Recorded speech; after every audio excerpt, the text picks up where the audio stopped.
감사합니다. 제가 침이 한 방울도 안 나오다 보니까 이렇게 물을 마셔도 양해 좀 부탁드리겠고요. 침이 안 나오다 보니까 목소리도 좀 이렇게 거칩니다.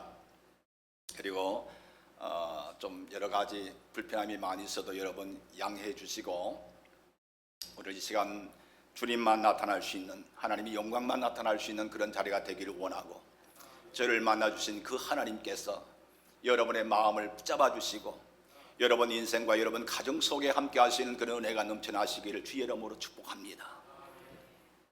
저는 우리 목사님께서 제게 전화로 이 시간 말씀을 초청하실 때에 너무나 놀랐습니다. 특히 이 설립 축하 기념 예배에 이렇게 11시에 외부 강사를 모신다는 건 그렇게 흔치가 않습니다. 정말 그하다면 오후 예배를 통해서 이렇게 하나님께 영광 돌리든지 아니면 다른 날을 통해서 그렇게 시간을 갖고 합니다만은, 이렇게 11시 예배에 이 자리를 비우고 강사를 세운다는 거 그렇게 쉽지가 않습니다. 저는 우리 목사님의 그 초청을 받고 얼마나 놀랐는지 모릅니다. 첫째는 그분의 겸손함을 제가 보았고 그분의 순수함을 보았습니다. 저보다 훨씬 연배이신데도 불구하고 그 모습을 보면서 제가 이게 그 유튜브를 통해서 간증 설교도 하고, 그리고 또 나름대로 작사도 하면서 또 다른 분의 도움을 받아서 찬양도 좀 만듭니다. 그래서 제가 우리 목사님하고는 전에 몇 번 통화한 적이 있어서 제 핸드폰에 기록이 남아서 목사님들에게 보내는 가운데 아마 우리 목사님에게 전달되었던 것 같습니다. 좀 부족한 영상이지만, 찬양이지만 그걸 듣고 얼마나 감사한지, 제가 아는 우리 집사님을 통해서 저한테 연락이 왔을 때, 야, 참 연세도 계시지만 저렇게 순수하시구나. 오늘 우리 목사님 몇 주년이죠? 설립이 몇 주년? 42주년. 너무 존경스럽습니다. 저도 30몇 년을 동안을 목회하면서 많은 연단을 받고 훈련을 받으면서 옵니다만은, 수많은 날들 가운데 저는 많은 유혹도 많았고, 다른 교회를 옮겨볼까, 좀 더 나은 교회로 나가볼까, 이런 생각도 많았고요. 참 여러 가지 시련도 많았는데, 참 우리 목사님 42주년 정말 저는 인내의 신앙이라고 하는 건 얼마나 귀한지 모릅니다. 주의 종이든 성도님들 간에 모든 삶 가운데 어떤 신앙보다도요, 인내하는 거 참 귀합니다. 여러분 이렇게 귀한 교회와 우리 목사님들 잘 섬겨오신 거 주님이 기억하시고 기쁘게 받으실 줄로 믿습니다. 많은 시험도 있었고 어려움도 있었고 또 많은 장애물도 많았을 텐데, 오늘 여기까지 오신 거 하나님이 인정하시고 갑절로 복을 허락하실 줄로 믿습니다.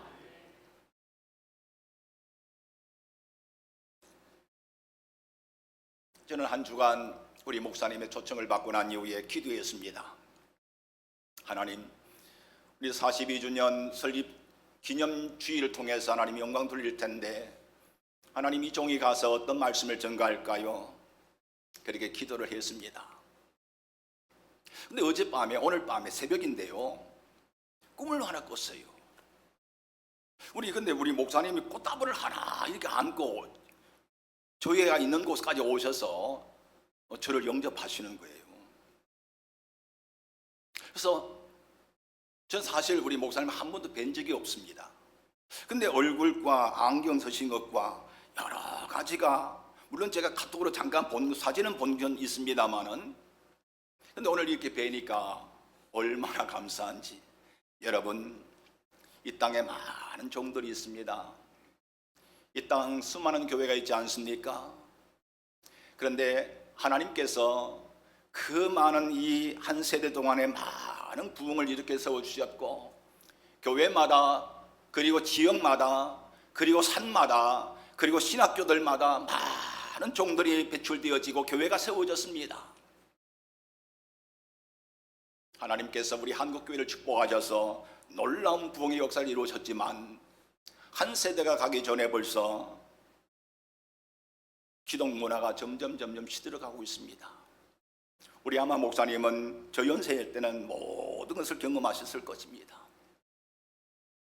그런데 오늘 많은 교회가 무너지고 있고 많은 사람들이 교회를 욕하는 이유가 뭐겠습니까? 죄송합니다. 많은 죄종들의 허물도 많았고, 물론 뭐 더 아름다운 것들이 많습니다만은 항상 나쁜 것들만 뭐 보여지니까 어쨌든 그로 인해서 교회가 무너지고 있고 시험당하고 있습니다. 그런데 한결같이 70평생을 저렇게 믿음을 가지고 달려오신 거, 저 목사님 같은 분들을 모시고 있다는 거 감사하시기 바랍니다. 할렐루야. 우리 주님은요, 저는 죽다가 살다 보니까 주님 앞에서 날마다 주님 음성 듣기를 사모합니다. 주님의 마음이 뭘까? 주님이 원하시는 것이 뭘까? 생각할 때마다 엎드려 기도하면요, 저도 한때는 큰 목회도 꿈꿨습니다. 저도 한때는요, 저 시티에서 방송에 나와서 멋있게 설교하는 그런 목사도 꿈꿨습니다. 그러나 수많은 날들 가운데 시련을 당하고 어려움을 만나는 가운데 또 제게도 암 사기의 고통을 만나고 난 이후에, 그리고 고침받고 난 이후에 엎드려 기도할 때마다 주님이 원하시는 마음이 뭘까 생각할 때마다요, 주님의 관심은요, 큰 교회에 관심 두지 않습니다. 수많은 사람들을 앞에 두고 능력 있는 설교하는 게 그게 중요하지 않아요.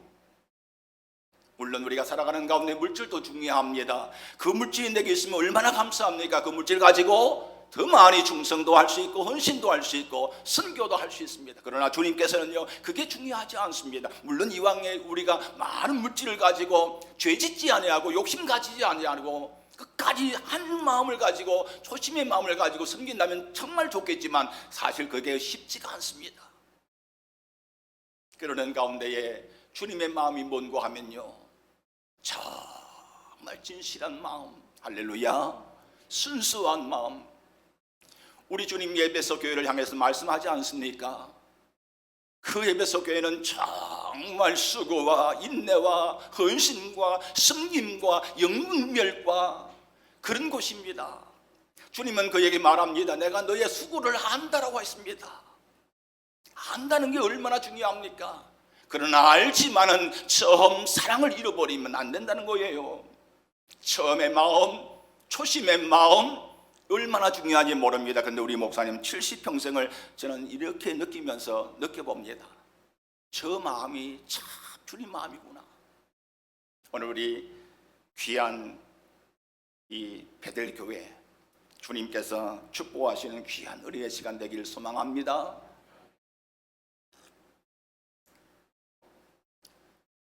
짧게 제가 기도 간증하고 또 오늘 주일 낮이니까 한 10분만 설교하고 기도하고 마칠 텐데요, 여기 보니까 많은 분들이 연세가 너무 많습니다. 저도 요즘은 다 만으로 얘기하니까 만 63입니다. 64인데 제가 63년 동안에 만 63년 동안에 제가 한 번도 큰 병원 한 번 간 적이 없어요. 건강했습니다. 그런데 작년도 3월 달에 감기가 들렸는데 감기가 안 나는 거예요. 4월 달이 가고 5월 달이 갔는데도 불구하고 감기가 안 나요. 제가 제일 많이 앓았던 병이 감기 정도였거든요. 근데 일주일만 제가 아프고 나면 깨끗이 났어요. 근데 석 달 가도 낫지 않아서 저희 아내가 다니는 이비인후과에 가서 내시경으로 깊이 목을 좀 넣어달라고 했습니다. 첫 번째, 두 번째는 그냥 갔는데 왠지 모르게 제가 느낌이 이상해서 깊이 좀 넣어달라 했더니만 넣는 순간에 그 의사가 하는 말이 큰 병원 가셔야 되겠습니다. 깜짝 놀라요. 그리고 진단서를 끊어줬는데 작년도 5월 달입니다. 의료대란 때문에 병원마다 문이 닫혔어요. 진료를 받을 수가 없습니다. 와서 전화로 막 원자력 병원부터 시작해서 느낌이 이상하니까 아예 그냥 암병원 그런 병원을 막 전화를 했습니다. 연세대 병원도 마찬가지고 아무리 해도 삼성 서울병원도 마찬가지고 어떤 경우는 3개월 후에 어떤 병원은 연말에 오라고 하는 그런 경우도 있었습니다. 그래서 제가 아는 목사님들에게 막 부탁하기도 하고 저희 동생이 우리 한동대 교수를 하다가 지금 대구 YMCA 사무총장으로 있는데 그 동생에게도 가서 전화해서 뭐 의사를 좀 많이 알 거니까 좀 도움을 요청하고 했는데 불구하고 뭐 진료 받을 곳이 없어요. 계속해서 전화를 돌리는 가운데에 근대병원 이비인후과에서 한 명의 그 환자가 취소되는 바람에 다음 주에 바로 진찰할 수 있게 됐습니다.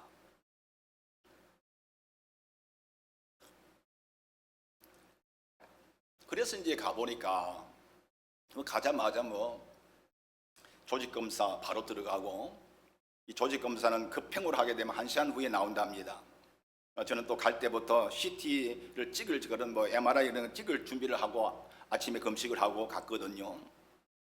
근데 딱 코로 해서 세포를 서너 개를 떼는데 이상하게 당연히 세포를 떼게 되면은 보통 이제 우리가 여유분으로 이렇게 떼지 않습니까? 근데 제 마음에 나는 이상하게 암이 3개 내지 4개 정도 되겠다는 그런 생각이 문득 들어와요. 그러고는 바로 1시간 후에 진단을 받는데 의사가 하는 말이 왜 지금까지 여기 그냥 몰랐느냐고. 그러면서 정확한 것은 CT를 찍어보고 난 이후에 결론을 내리겠지만 지금 암이 좀 심각하다. 이 목적으로 해서 상당히 많은 부분이 전이가 돼 있다, 이런 얘기였습니다. 그리고 난 이후에 제가 이제 우리 아내가 한 어느 정도 됩니까? 라고 얘기하니까 한 말기쯤 됩니다. 정확한 것은 우리가 CT 결과를 보고 얘기합시다. 그래요. 이 암 판명을 딱 받는 순간에요, 제 마음이, 제가 어릴 때부터 이제 고등학교 졸업하고 바로 신학교를 와서 지금까지 목회의 길을 걸어오고 있거든요. 목사님처럼 한 곳에서 이렇게 오랫동안 하지는 못했습니다만은 많은 신을 당하고 어려움을 만나면서 연단도 받으면서 살아왔습니다. 그런데 제가 이 암 판명을 받고 나니까 그전에는 제가 정말로 환자를 보면서 저도 열심으로 땀 흘리고 기도하면서 그 안타까운 마음을 가지고 함께 기도했지만요, 당신은 암사기입니다 라는 판명을 받는 그 순간에 그 마음은요, 그 어떤 것으로도 표현할 수 없는 초연함이 내 마음을 지배했습니다. 제가 오늘 이 시간이 많이 짧기 때문에 모든 걸 다 얘기할 수 없습니다만은, 그러고 난 이후에 이제 근대병원에서 바로 입원하라고 그래요. 그리고 수술은 할 수 없는 상황이니까 바로 항암 치료하고 방사선 치료를 바로 들어가야 된다고, 한시가 급하다고 그러는 거예요. 그런데 저는 이제 여러분, 제가 우리 아버님이, 제가 고등학교 졸업하고 바로 신학교를 와서 신학 공부를 하다가 휴학기를 내고 군대를 갔다 왔습니다. 군대를 갔다 오고 난 이후에 이제 신학교를 막 복학을 위해서 공부하는 찰나에 우리 아버님이 부산대 병원에서 똑같은 저와 같은 그런 암의 판명을 받고 3개월밖에 못 산다. 그때는 지금처럼 더 의학이 발달되지 않았던 때였기 때문에 그냥 치과 쪽으로 이렇게 전이가 되어가지고 이렇게 있다. 그러니까 완전히 제가 이쪽이었거든요. 완전히 왼쪽 똑같은 모습이었습니다. 근데 제가 그때 우리 아버님이 제가 이제 지금은 조금 이미지가 안 좋습니다만 포천의 할렐루야 기도원이라고 그 당시에 80년대 초에 엄청난 기적들이 막 일어났습니다. 우리 아버님을 거기다 모셔놓고 틈틈이 가서 같이 금식하고 기도하면서 제가 그렇게 그리고 2년 반을 기도하다가 보내신 적이 있습니다. 그때 제가 뭐라고 했냐면, 하나님, 제가 신학교를 졸업하고 앞으로의 목회를 하게 되면 저는 정말 병든 자와 함께 하기를 원합니다. 그 병든 자와 함께 하려면 제게 하나님 능력 주세요.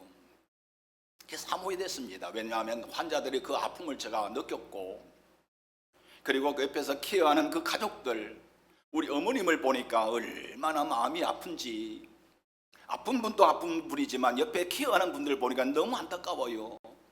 하나님, 제게 저 원장님 같은 능력 제게 주시면 정말 제가 하나님 앞에 바르게 한번 그렇게 해보겠습니다. 그렇게 기도했거든요. 그리고 제가 신학교 4학년 때 단독 목회를 시작했습니다. 저는 나중에 좀 더 간증할 수 있는 시간이 되면 하겠습니다만은, 저는 고등학교 때보다 막 금식하며 기도하다가 하나님 음성 듣고 제가 하나님의 소명을 받고 이제 신학교를 왔거든요. 그러다 보니까 기도에는 막 열심을 했습니다. 밤마다 삼각산에 올라가서 기도했거든요. 그 당시에는 삼각산에 늘 기도할 수 있는 장소에 있었기 때문에 밤마다 기도하던 사람들이 많았거든요. 그 버스를 타고 2번이나 갈아타면서 가서 기도하고, 교회 가서 기도하고, 성경 논 책들이 있으면 책을 막 어느 곳이든 간에 돈이 있든 없든 간에 다 오고, 세미나가 있으면은 돈을 내든 안 내든 간에 무조건 달려갔습니다. 그리고는 하나님, 내게 능력 달라고. 그런데 능력을 안 주셨어요. 다른 은사는 주셨고, 때로는 병든 자를 고침 반응은 있는데, 그거는 보니까 사랑의 은사를 통해서 주시는 것 같아요. 능력이 나타나지가 않아요. 너무 사모했거든요. 우리 아버님을 그렇게 보내실 때 그 아버님 빈소 앞에서 이렇게 기도했거든요. 하나님, 우리 아버님이 2년 반 동안 그렇게 눈물로 기도했고 저도 역시 기도했는데 저렇게 보냅니다. 그러나 하나님, 종에게 능력 주신다면 내게 다가온 환자들 저렇게 보내지 않겠습니다. 제게 능력 주세요. 아버지 빈소 앞에서, 산소 앞에서도 그렇게 기도했거든요. 하나님, 근데 안 주셨어요. 그런데 우리 하나님께서요, 얼마나 감사한지, 제게 이 병이 다가왔다는 소식 듣고, 여러분, 오히려 제가요, 믿을지 안 믿을지 모르지만 오히려 제 마음속에 기회다 하는 생각이 들어요. 무슨 기회요? 야복강 나루에서 야곱이가 하나님과 기도하다가 환도뼈가 부러지는 가운데서도 끝까지 기도하다가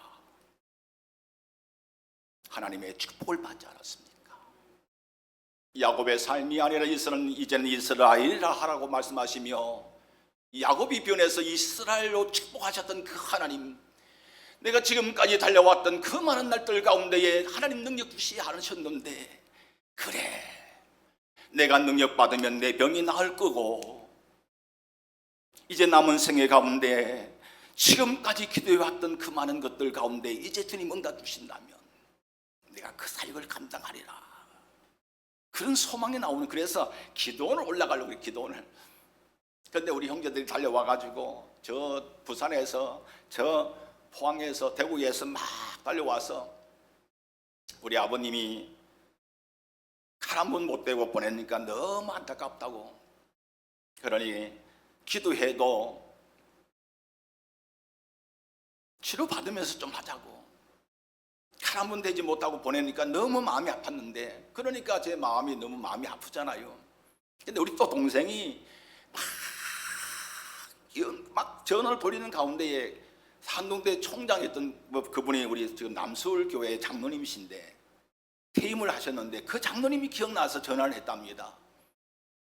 그러니까 이제 우리 그때 당시 우리 동생이 그 교수였기 때문에 이제 이 그게 있었으니까, 그러니까 이제 그 남서울교회에 아마 삼성병원에 관계자들이 있었던 것 같아요. 그래서 아이고 전화 잘했다고. 그러고 난 이후에 근대병원에 그 판명 받고 난 이후에 3일 후에 바로 삼성병원으로 제가 진찰받으러 갔습니다. 갔으니 여전히 마찬가지고, 그리고 난 이후에 모든 검사를 하고 난 이후에 6월 5일부터 항암과 방사선 치료를 들어갔습니다. 그런데 방사선 치료와 항암 치료를 받으면서 온 몸에서 목에서부터 항암이 막 튀어나오고 이물질이 나오니까 물 한 모금을 못 먹었어요. 지금도 제가 많이 회복됐습니다만은 제가 80kg 정도 됐습니다. 25kg가 빠지면서 이 방사선치료 받으러 가면은 한 하루하루가 막 달라지니까 그 옆에 있는 거기 하시는 케어하는 사람들이 이러면 안 된다고, 이러면 안 되고 억지라도 먹으라고. 먹을 수가 없는 거예요. 물 한 방울조차도 못 먹었어요. 그러다 보니까 이 물 한 방울 못 먹으니까 이 신장에 문제가 와요. 신장에 문제가 오니까 이 서 있다가도 그냥 푹 쓰러져 버려요. 혼절해 버립니다. 엘리베이터 탔다가도 그냥 깨어나보면 들어 누워 있는 거예요. 매일매일 서울 삼성병원으로 왔다 갔다 하는데 그 왔다 가는 30분 동안이 얼마나 지루하고 힘든지요. 그냥 차에 들어 누웠어요. 그냥 어떻게 갈 수 없는 거예요. 그러면서 제가 주님만 붙잡았죠. 하나님. 그런데 요즘은 우리 국가 거기에 그 지원비가 너무 좋았어요. 이게 치료를 받고 나면 계속 나을 때가 치료받는 게 아니고 한두 달 하고 난 이후에 그 다음 또 기다렸다가 또 하고 이런 한국 이런 경제적인 그런 좀 문제가 있는 것 같아요. 그래서 7월 말까지 모든 치료를 받고 1차 끝나고 난 이후에 그 다음에 8월달 한 달 후에 기다렸다가 CT를 찍어요. CT를 찍었는데 큰 별로 차도가 없었습니다. 그런데 불구하고 11월 달에 다시 찍고 치료한다는 거예요. 아니 지금 병이 아직도 낫지 않았는데 왜 치료를 멈춰야 됩니까? 국가 경제적인 그런 것들이 있으니까 그게 제도적인 것이라는 거예요. 그래서 아무 치료도 없이 기다려야 되는 상황인데 그때부터 제 마음속에 하나님, 이제 내가 기도하겠습니다. 하나님, 11월 달에 CT를 찍는다는데 하나님, 내가 기도해서 11월 달에 CT 찍었을 때에 하나님 싹 사라지게 해달라고. 그리고는 막 모든 목사님들, 아는 목사님들에게 그래도 특별히 제가 좀 저를 위해 기도해 주실 수 있는 분들에게 막 문자를 돌렸습니다. 우리 형제들에게도 막 돌리고 저를 위해 기도해 달라고. 그런데 그러고 난 이후에 제가 우리 핸드폰 안에도 제가 많은 목사님들 한 1000명 이상의 1000명 이상 훨씬 넘습니다. 핸드폰 연락처가 다 있습니다. 많은 목사님들을 제가 29의 목회를 시작해서 오늘 여기까지 왔으니까 얼마나, 그리고 또 조그마한 교단이지만은 군소교단에 총무도 했고 신학교 교무실장도 했고 그리고 연단 받으면서 많은 목사님들을 만났거든요. 그러니까 그 목사님들 중에서 능력 있는 목사님들도 계시지만 그리고 또 제가 아는 많은 세미나 참석했던 그런 종들도 많았지만은 왠지 모르게 제 마음에 하나님이 준비하신 종이 있었겠다 하는 생각이 들었어요. 왜냐하면 저는 그때 그 힘든 가운데 그 병상에 누워있을 때에 제가 옛날에 설교했던 히스기야 설교가 제 핸드폰에 저장되어 있더라고요. 그래서 제가 설교를 들으면서 힘이 하나도 없는 가운데서 들으면서도 하나님, 제가 두경부 암 사기라고 하는데 제가요 여러분 편도선 암이었습니다. 후두암이었어요. 침샘암입니다. 그리고 썰근부암이라고 혀뿌리암이에요.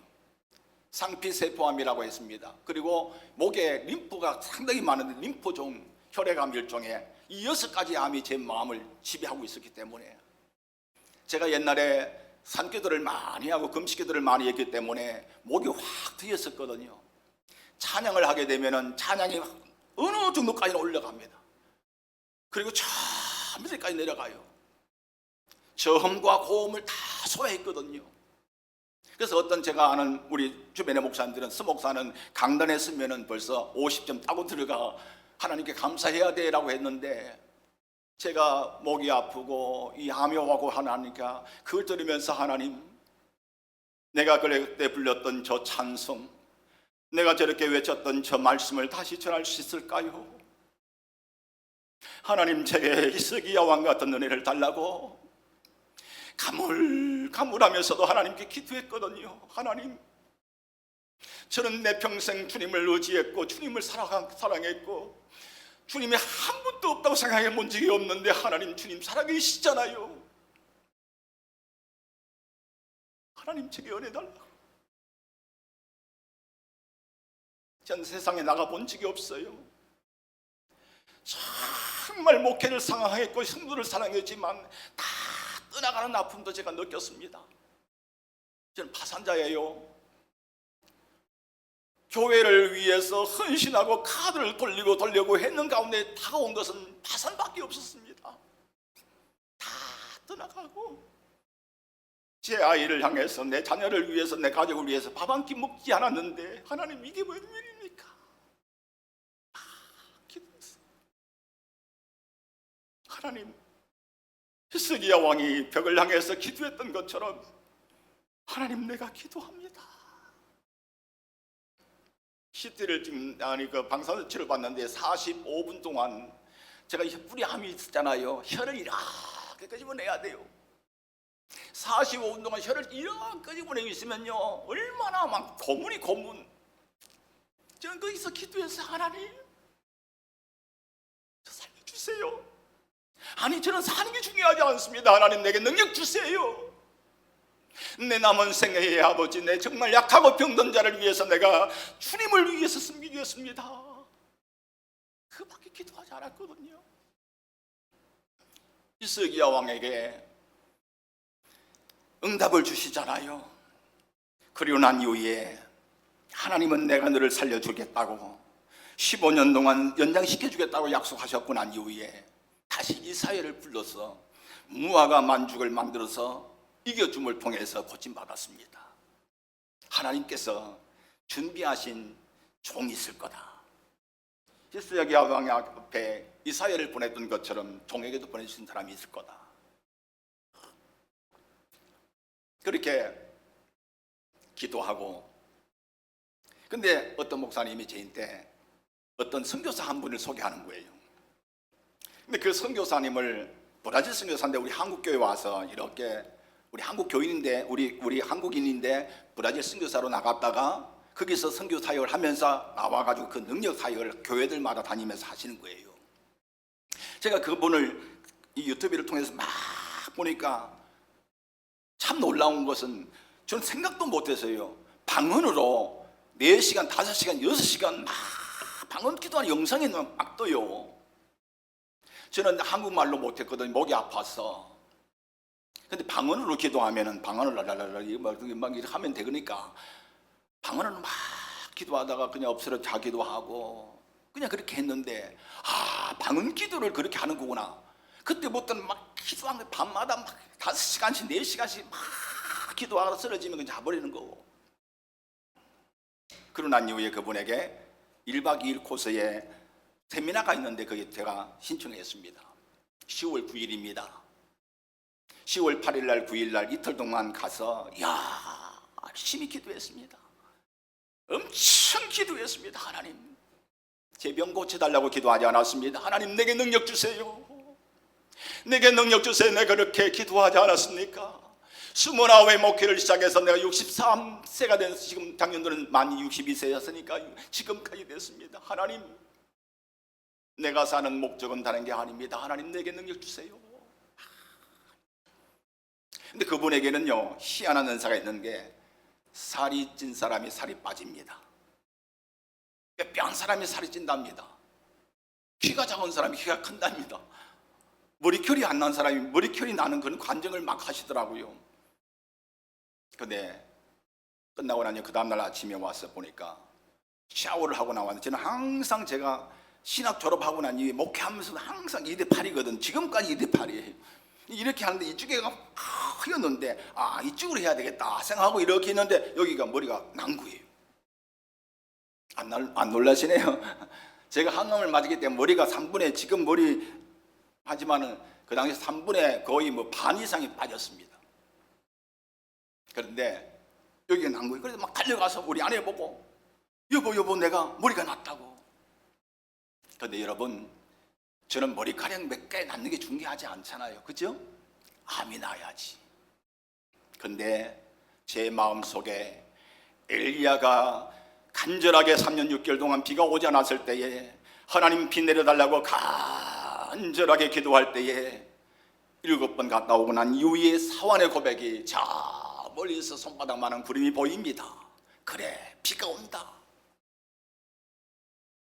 저는 그때에 엘리야가 본, 사환이 본 작은 손바닥만한 구름을 제가 하나님이 나와 함께 하시구나. 그때부터 더 기도한 거예요. 더 간절하게 밤마다 기도하고 오살리 기도하다 기도하고 그 강단에 올라가서 어린아이처럼 그냥 전사들이 안수해도 그냥 올라가서 머리 들이밀었어요. 하나님, 내가 낳고자 하는 것은 내 삶을 위한 것이 아닙니다. 하나님, 주님이 마지막 때에 내게 주신 사명이 있지 않겠습니까? 그렇게 기도했습니다. 여러분, 10월 19일 됐습니다. 삼성 CTG로 가서 찍었는데, 그건 왜 하냐면 치료받기 위해서 찍는 절차인데, 제가 기도했잖아요. 19일 날 CT 찍을 때 암 6개를 사라지게 해달라고. 그런데 결과가 나왔는데 삼성의 교수가 깜짝 놀라는 거예요. 암이 없다는 거예요. 할렐루야. 사라졌다는 거예요. 더 이상 암 치료 받을 게 없답니다. 3개월씩 그냥 관찰만 하자는 거예요. 8월달, 7월달 끝난 이후에 제가 약 한 번 먹은 적이 없어요. 다른 치료 받은 적이 없어요. 오직 주님 앞에 기도했더니만은 여러분 6개월 만에 사라진 거예요. 뼈가 부러져도 몇 개월 가는데, 오늘은 요즘은 의술이 발달되어서 1년, 2년 치료받다가 고침받은 분들도 계시고, 지금도 암을 안고 몇 년을 살아가신 분들도 있을 거예요. 근데 저는 그렇게 기도했거든요. 몇 년 지나서 고침받으면 뭐합니까? 내 나이가 더 많아질 것이고, 이때의 사람들이 그걸 뭐 하나님 기적이라 믿겠습니까? 하나님 지금 고쳐주셔야 하나님이 살아계심을 믿습니다. 저럴 수 있지 않습니까? 그렇게 기도했거든요. 6개월 만에 저를 이렇게 건강하게 만들어 주셨습니다. 누가요? 하나님이. 그분은 멀리 계신 분이 아니에요. 그분은 우리 곁에서 계시고 우리의 숨소리까지 다 하시는 분이에요. 여러분, 제가 암사기 판명을 받고 난 이후에 저 남양주에 조그마한 텃밭이 있는데, 그 텃밭에 움막을 세워놓고 제가 기도하는 장소가 있습니다. 그날 밤에 제가 그곳에 가서 엎드렸어요. 하나님, 내가 죄인입니다. 나는 부족합니다. 내가 돌아보니 목회자의 길을 걷다 하지만은 많은 허물이 많군요. 회개했습니다. 그리고 또 한 가지 주님 앞에 기도했습니다. 하나님, 그러나 주님, 내가 주님을 위해서 헌신했던 그 마음, 사랑하는 그 마음 주님 아시잖아요. 진지하게 주님 앞에 묻고 기도하고 울면서 그렇게 기도하는 그 한 몇 시간 흘른 새벽 1, 2시쯤 됐는데 제 마음에 세미한 음성이 들려오는 거예요. 제 심령에서부터 쫙 울려오는, 그는 어떤 사람의 음성이 아니라 울려오는 그것이 음성처럼 쫙 들리는데, 사랑하는 종아, 내가 너에게 왜 1기도 아니고 2기도 아니고 4기를 때린 줄 너는 아니? 네가 4기를 때려야 네가 두 손 들고 내 앞에 나와서 무릎 꿇고 내게 부르짖고 기도할 때 내가 너에게 응답할 것이고, 내가 너를 치료하여 다시 한국 강단의 능력 있는 종으로 세우리라. 낙심하지 말고 기도하라. 그 말을 듣는 순간에 얼마나 울었는지 모릅니다. 주님이 아시군요. 주님이 들으셨군요. 주님이 보셨군요. 사랑하신 여러분, 주님은 바로 내 옆에 계셔요. 내 안에 계십니다. 그래서 주님 말하지 않습니까? 내가 세상 끝날까지 너희와 함께하리라. 여기 보니까 임마누엘이잖아요. 하나님이 우리와 함께 계신다. 오늘 여러분, 환난 가운데 시련 가운데서도 여기까지 달려오신 믿음의 성도 여러분들이요, 혹시 이 자리에 믿음의 길을 걷다가 낙심한 분들이 계십니까? 아니, 하나님 어디 있느냐라고 비판할 수 있는 분들이 계십니까? 아니에요. 세상 어떤 사람이 하나님이 어디 있느냐고, 하나님은 없다고 얘기하더라도 그 하나님은 살아계십니다. 웬고하면 그 하나님은 사람이 만든 분이 아니기 때문입니다. 그분은 누가 인정하든 인정하지 않건, 그분은 누가 믿든지 안 믿든 간에 그분은 살아계십니다. 모든 하나님의 교회들이 욕을 얻어맞고 하나님이 어디 있느냐고 비판하고 하더라도 그분은 조용히 계셔요.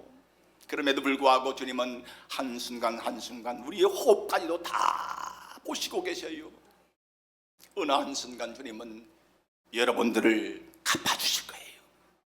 여러분의 헌신을, 여러분의 기도를, 여러분의 수고를, 여러분의 섬김을, 여러분의 찬양을 우리 주님은 받으실 겁니다.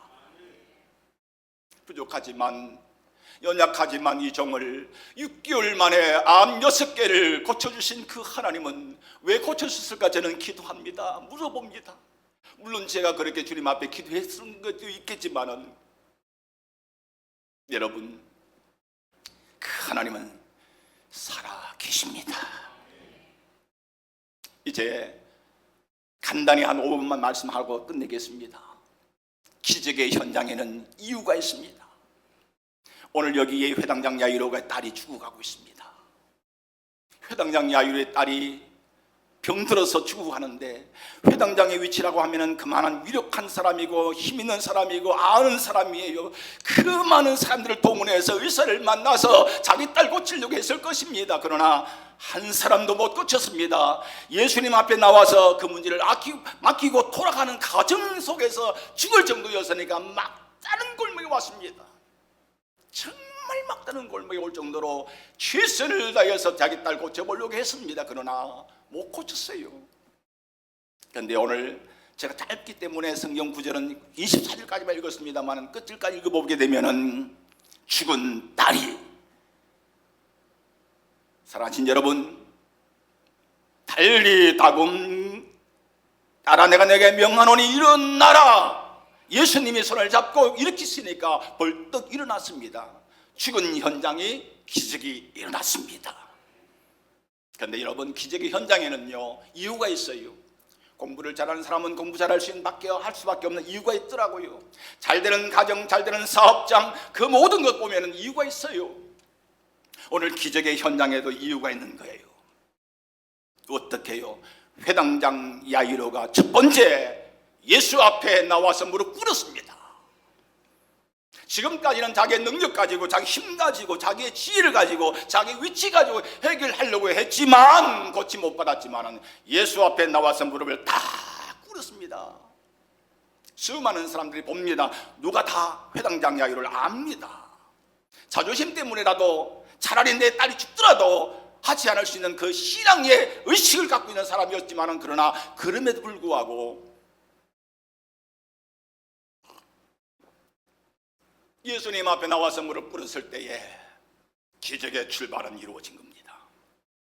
여러분, 어떤 문제든 간에 그 문제를 만났을 때에 주님 앞에 나와서 무릎을 꿇으세요. 무릎을 꿇는다는 말은 그분을 인정한다는 말입니다. 무릎 꿇는다는 말은 그분을 굴복한다는 말이에요. 주님 어떤 말씀이든 간에 내가 듣겠습니다, 순종하겠습니다 하는 굴복의 의미가 담겨져 있는 겁니다. 두 번째는요, 그분 앞에 나와서 그냥 예수님 나 아시죠? 나 회당장 야이로입니다. 나 좀 도와주세요 라고 하지 않았습니다. 무릎을 꿇고 예수님 무릎 앞에서 많이 간구했습니다. 따라합시다. 많이 간구했다. 그렇습니다. 여러분, 간구라는 말이 뭡니까? 한 번, 두 번 도와주세요라고 한 게 아니에요. 예수님 내 어린 딸이 지금 죽어갑니다. 도와주세요. 뭐예요? 간절함이 묻어났습니다. 그 간절함이 주님 나 좀 도와달라요. 내 딸이 지금 죽어갑니다. 예수님 좀 도와주세요. 당신은 많은 힘은 자도 살렸고 문둥병자도 고침받게 하셨고 안전병이도 일어나게 하셨던 그 예수님이신 줄 내가 믿습니다. 그러므로 내 딸 좀 살려주세요. 간절하게. 히스기야가 낫을 벽을 향해서 이사야도 의지하지 않았습니다. 왕권을 가지고 어떤 의사들을 부르지 않았습니다. 오직 하나님을 향해서 간절하게 기도할 때에 하나님이 역사하신 겁니다. 두 번째는요, 많이 간구했습니다. 그냥 한 번, 두 번 기도한 게 아니에요. 응답할 때까지. 사랑하신 우리 성도 여러분, 수많은 이들이 기도하다가 낙심합니다. 수많은 이들이 그게 아니구나, 그게 아니라 끝까지 응답받을 때까지 기도하는 것이 믿음인 줄 믿으시기 바랍니다. 여러분, 믿음으로 기도하십시오. 기도하다가 응답이 안 되어도 끝까지 기도하시기 바랍니다. 하나님은 살아계세요. 저를 6개월 만에 고침받게 하셨던 그 하나님, 제가 1기라면요, 2기라면요, 암 하나였다면요, 여러분, 아이고 요즘 예술이 발달됐으니까 삼성병원이니까 고침받았겠지 생각할 수 있을 겁니다. 그러나 저는 암 6개였습니다. 밤 4기였습니다. 그것도 6개월 만에 하나님이 나를 고쳐주셨습니다. 간절하게, 그리고 많이. 여러분, 우리 주님 앞에 기도하고 나갈 때요, 때로는 기도할 때마다 점점 좋아질 때가 있습니다. 이야, 기도에 신났습니다. 왜 좋아지니까? 그런데 어떤 경우는요, 이게 응답이 되는지 안 되는지를 몰라요. 캄캄해요. 근데 그것도 좋아요. 어떤 경우는 기도하는데 더 나빠져요. 여러분 경험 많이 했지요? 아니, 생각하지 못했던 시험이 오히려 다가오기도 하고 더 문제가 다가와요. 악한 영들이 막 공격하는 것 같아요. 그런데 여러분, 오늘 회당장야이라고 예수님과 함께 걸을 가는데 돌아온 하인들의 얘기는 뭐예요? 딸이 죽었습니다. 예수님 데려올 필요가 없어요. 그때의 회당장 마음이 어떠합니까? 그때 예수님 하나 말입니다. 따라합시다. 두려워하지 말고 믿기만 하라. 그렇습니다. 우리가 걷는 길에, 신앙의 길을 걷는 가운데에 시험도 많습니다. 환난도 많습니다. 핍박도 많습니다. 어떤 분들은 예수 믿으면 잘 된다는데, 예수 믿으면 축복받는다는데, 오히려 걷는 그 길 속에서 여러 가지 시험도 올 수 있습니다. 그러나 여러분, 끝까지 따라합시다. 하나님께 한 번 맡겼으면 끝까지 믿고 맡기자. 그렇습니다. 기도하는 자녀를, 그 부모가 열심히 기도하면 자녀를 볼 때마다 도무지 소망이 없지만 끝까지 기도하는 엄마, 아버지는 마지막에 응답받는 역사가 있을 것입니다. 주님은 그 집에 가니까 아이들이 막 울잖아요. 죽었으니 울지요. 아니야, 울지 말라. 죽은 것이 아니라 잔다. 죽었는데요. 아니야, 잔다. 죽은 것은 끝까지 끝이에요. 죽음은 사망입니다. 죽음은 희망이 없습니다. 그러나 여러분, 자는 것은 때가 되면 일어나요. 살아있다는 말입니다. 소망이 있다는 말이에요. 우리 환경 속에서 어려움이 다가오고, 이야, 나 이제 죽었어 할 수밖에 없는 상황에 온다 할 때 여러분 기억하십시오. 죽음은 아니야, 희망이 있어. 절망하지 말아라. 낙심하지 말아라. 주님은 우리에게 말합니다. 희망이 있다. 때가 되면 일어나. 아니, 우리가 살아가는 가운데 끝까지 응답받지 못하고 저 땅을 가더라도 우리 주님 말하잖아요. 주 예수 안에서 죽은 자는 어떻게 해요? 잔다.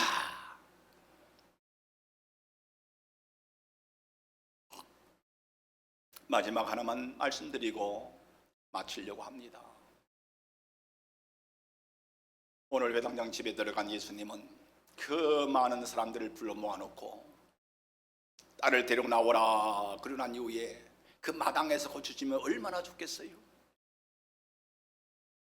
그런데 12 제자들 가운데서도 베드로, 야고보, 요한만 데리고 들어가셔요. 그 많은 사람들 가운데에 그 회당장과 그의 부인만 데리고 집에 들어갔습니다. 그리고 문을 다 닫았습니다. 그리고는 달리 다굼 일어나 걸어라 말을 했을 때 딸이 벌떡 일어났어요. 왜 그럴까요? 그 많은 사람들 불러 모아놓고 같이 보여주면 얼마나 좋겠어요. 우리에게 주시는 귀한 교훈이 있습니다. 따라합시다. 한 마음이 되자. 그렇습니다. 베드로와 야고보, 요한은 늘 주님이 가신 곳곳마다 같이 가셨어요. 그 12제자들보다도 이 세 제자는 특별한 제자들이었습니다. 그리고 야고보와 요한이 그 베드로와 회당장 야이로와 그의 부인이 누구보다 그 믿음이 있었기 때문에 예수께 오지 않았습니까? 그리고는 데리고 들어가신 거예요. 주님은 우리에게 말합니다.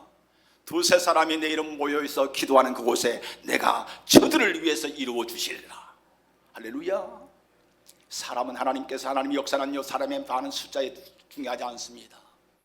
여러분 아시지 않습니까? 다윗이 골리앗을 물칠 때에 힘으로 이기지 않았지 않습니까? 기도원 용사가 군대 수를 가지고 이기지 않았지 않습니까? 하나님의 역사는 어떤 역사냐? 믿음으로 합심할 때에. 아멘. 마가복음 2장을 바라보니까 이 중풍병자가 있습니다. 이 중풍병자는 그럴 수가 없어요. 누구의 도움 없이는 갈 수가 없는 거예요. 어떤 친구들에게 부탁합니다. 아니면 가족들에게 부탁합니다. 나 예수님께 좀 보내줘. 데리고 가줘.